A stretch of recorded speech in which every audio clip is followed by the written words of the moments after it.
Hey guys, welcome back to Between Mile Markers. I'm Lori. And I'm Jason. We've been on the road now for about 2 years living full-time in our RV. And in those 2 years, we have learned a lot. A ton. Sometimes the hard way. And quite honestly, we're still learning. We sure are. Today, though, we're going to talk about some of the things that not a lot of people share about living in their RV full-time. Right. And before we get started, we wanted to ask you guys to please give us a like and a subscribe on our channel. And don't forget to hit that notifications bell so you guys are notified anytime we drop a new video. And if you can think of anything else that we missed or some of your experiences, drop us a comment. We'd love to hear what your experiences are. Exactly. All right, let's dive in.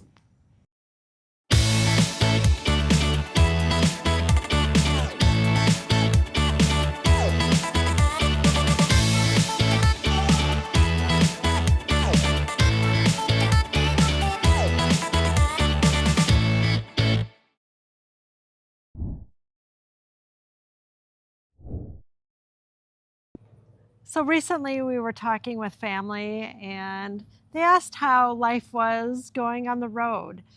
We started explaining things and he's like, really?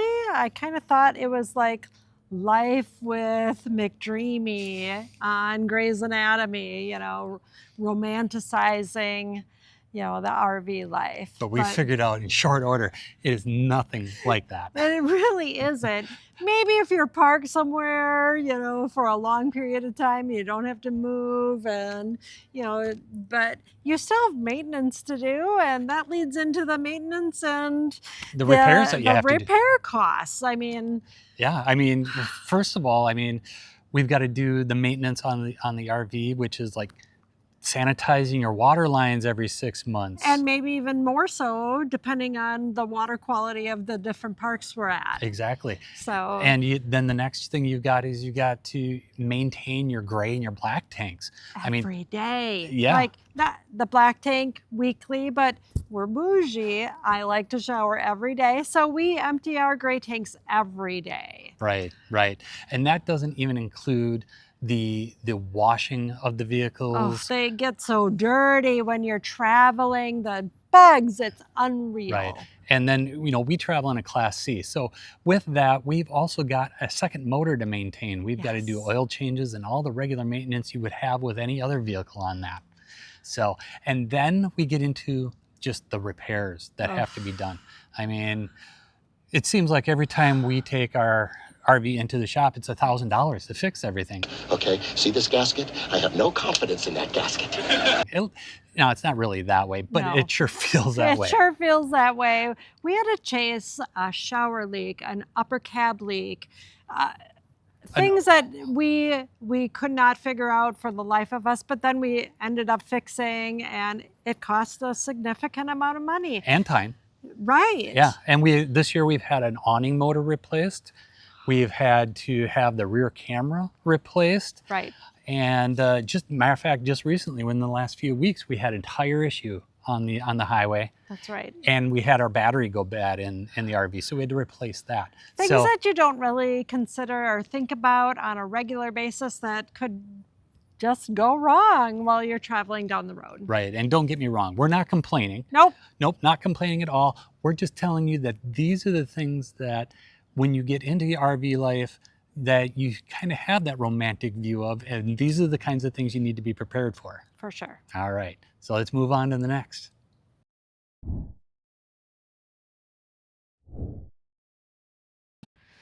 The next thing we're going to cover is downsizing. Now, downsizing is extremely hard, personal, and kind of continuous. You kind of have to go through all the stuff all over again once you get everything in your rig.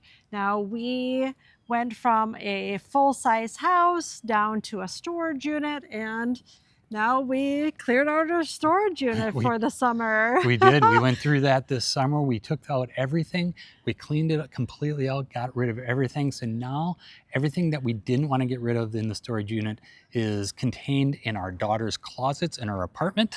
Right. Or it's in our RV. And we're going to continue to go through every cupboard and just see what we've used over the last year and a half or so, to see what we have used, to see what we need, to see what we want to save, and what we can toss and get rid of. Right, So, because we got a general rule now.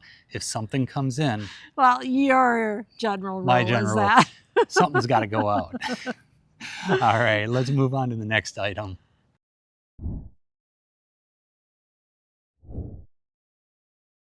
All right, next we're going to cover the connecting to internet.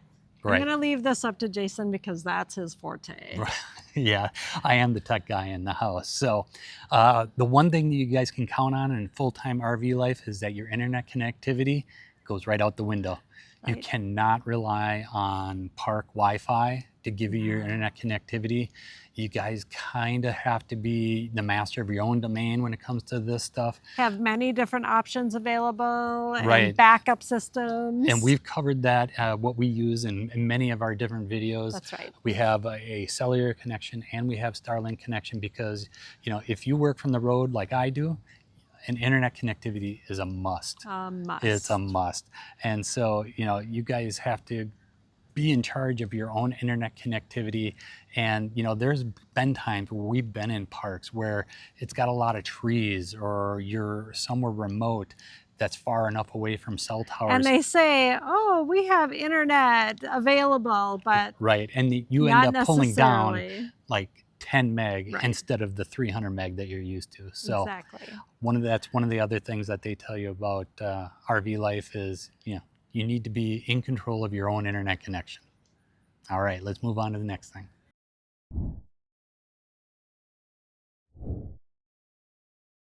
All right, so now we're going to talk about embracing the unexpected. In this lifestyle, you have to be flexible. That's right. So I like to plan ahead and I have it on my calendar where we're supposed to be, when we're supposed to be there. And, you know, I have a general idea of how long it's going to take.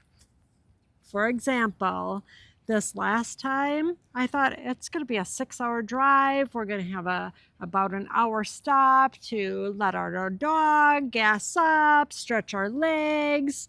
However, about 45 minutes into our trip, We blew a valve stem. we blew a valve stem. Oh, Now, luckily, the tire was one of our dually tires, and so the other tire on the back end carried the load till we could get 3 more miles down the highway and limped into a tire shop to get it repaired. right. But it was a 3-hour delay, and granted, it was a cheap fix, and we were able to get back on the road without any issue. Slight delay, but you know, I kind of had to take a deep breath and say, whatever. It doesn't matter in the grand scheme of things. Right. So And we that did get is a a big thing. We did get a call from the campground asking if we were still coming that night. So We did, call your which is campgrounds. great. Call your campground, say, hey, we had a little delay. Are you still able to accommodate us for the night? But all in all, it turned out well, but you just need to be flexible in that. And speaking of that, calling around for different campgrounds if you're on the road and don't really plan ahead and flying by the seat of your pants, be flexible because one, there might not be any availability. Two, it might not fit into the realm of your budget. There's just so many things that you need to account for. So For sure. yeah, flexibility is key. Flexibility is key. Embrace the unexpected. Yep. All right, let's move on.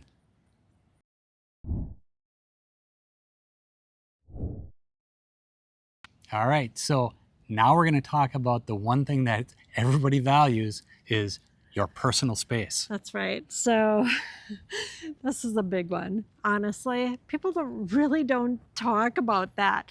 My one biggest thing is that we didn't really consider is bathroom etiquette. Like, you can't really be concerned about smells, sounds, that kind of thing, because honestly, we are in a 200 square foot place. You might be on something a little bit bigger, but honestly, the smells and sounds travel. You keep So coming back to smells. I do. All right. Yeah, well, you can't be embarrassed by those types of things. I mean, we've been married for a long time, so we're all right with that. We're okay with that. Now, the other thing that you also need to worry about with your personal space is you need to make sure that you have enough room for your personal space. right. Now, if you look in one of our cabinets in our bathroom, I get an area about like this big, Come on now. and she gets the rest of That it. is not so true. That is not so true. I do have a lot, but we both use it, so it's not like necessarily my own space. Okay. However, we'll agree to disagree on personal this. space, like when he is working, I do need to like give him his own area in order to perform his job duties. That's just a given. And I can go into the bedroom area, which, I mean, is steps down the hall, or I like to go outside a lot. So, I mean, you can give your partner or family, whomever you're with, a lot of opportunity to explore their own area Just when expect, needed. Yeah. just expect that when you guys are in a closed space together, you will be bumping into each other a lot. You will, and you're going to figure it out. No different than when we have to walk over our dog or, bump into each other when we're trying to get coffee for one another or Right. each other or what have you. I mean, get something out of the refrigerator. I mean, there's all sorts of things. So, I mean, and along with that, everything has to have its own space. So we make sure that we need to put back everything once we get it out, because clutter is not a great thing when it comes to a small space. And it doesn't take long Oh, for, as a matter of fact, when I work, she said she gives me her space. I tend to spread out. And believe me, within drives minutes. me crazy. So, I just need to leave. All right, let's give this subject a little space and let's move on to the next thing.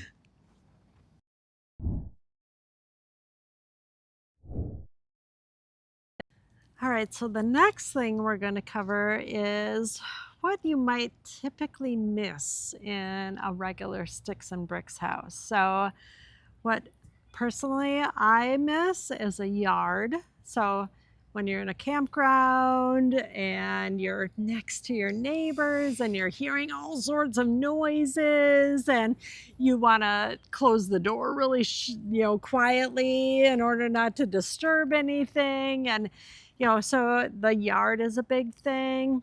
Another thing is the space in a kitchen, like to spread out when you're baking, when you're cooking, when you're making a big meal.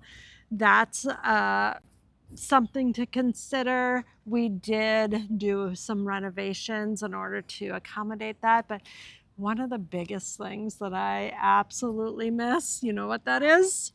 Let me guess. My bath. I love taking a hot bubble bath and soaking for hours. So I really enjoyed that in my sticks and bricks, and unfortunately I do not have that. You don't get that with our 3x2 shower? I don't get that. I guess I could really try to fit in but really I think I could fill it like this much. So, so anyway, I do miss a bath. So that is another thing to consider as far as things that aren't really mentioned. Right. But what do you have? For me, the one thing that I miss about the sticks and bricks life is when we do renovations, is being able to spread things out and let your projects lay overnight. I hate when it's all cluttered like that. Yeah, we've done some renovations in the RV, and unfortunately, you just don't have the space to let tools lie overnight. So you're constantly Chinese puzzling things from the one room to the other room, leaving them there for the day. And then at the night, they all got to come back out because you need somewhere to sleep.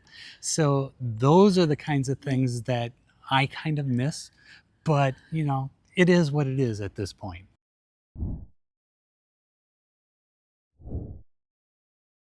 All right, so the next thing we're going to talk about is actually not being lonely on the road, because if you're out on the road and you don't have your people with you, or you're stay in contact with them, it can get quite lonely, especially if you're traveling by yourself. Right. Now we have each other, Exactly. We do. but no, just kidding. Well, we do have each We other, do. but we like to socialize with other people. So if you have a community group that you belong to, social media is great for that. Or if you belong to a particular club or anything like that, it's so beneficial to connect with people that you love to talk to Right. just And we actually love meeting everybody out on the oh road, my you guys and gosh, everything else, and yes. making new friends along the way. And really, it's important that you guys have that support structure for people that are doing the same kind of things that you are, or know what you're doing, Yeah. and can empathize with what you might be going through. That's right. And just for example, last night we met some friends Yep. viewing the sunset, Yep. which was fabulous to talk to them for a period of time Sure. and find out where their travels are going to be and where might we connect later on down the road. Right. So make So- sure you have that connection. Yeah. Make sure you have your people. Yeah. All right. Let's move on. All right.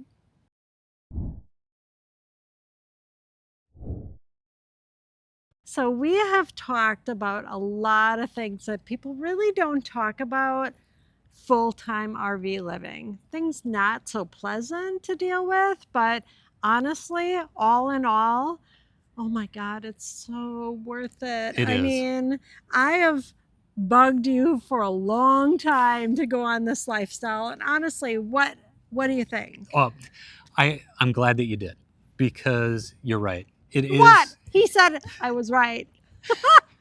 We'll mark that on the calendar. It is. It's all worth it. It gives you a fresh perspective on life every time you look out your window and you've got some new scenery. You've got new places you can explore, Ugh. experiences to be had, friends to meet. And So- there's a lot of things that you don't want to necessarily deal with on a daily basis, but if you can be flexible and go with the flow, it is so worth it. It The is. sights and the scenes and connecting with other people, like Jason said, it's an unbelievable experience. It is. So if you're thinking about getting out on the road, the answer is just do it. Absolutely. Just Don't do it. waste time. Do it while you can. Exactly. Exactly. Yeah. All right. So with that being said, we're going to thank you guys for watching. And if we missed something here today that you guys think we should have covered, drop us a comment below. Don't forget to like and subscribe again. And we'll see you next time. Between Mile mile markers. markers.